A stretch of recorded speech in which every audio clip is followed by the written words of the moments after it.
This is a new product here at NAMM 2019 by our friends at Apogee, and it's called the Apogee Hype mic. And if you're familiar with the Apogee mic, this is it's a more advanced version of it. But what it has is a lot of forward processing. Not that I'm a big fan of forward processing, but for something simple, it works on your iPad, and you can adjust the EQ, you can adjust the pitch, you can add compression to it. You can add, you can use, some reverb on it, and I guess that's supposed to simulate a tube drive.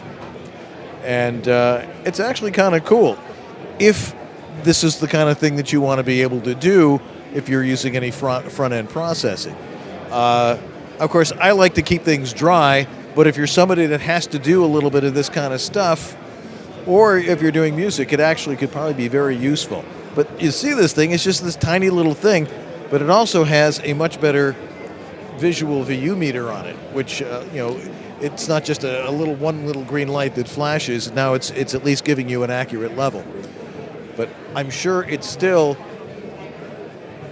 not very forgiving for plosives. It's not. How well does this work?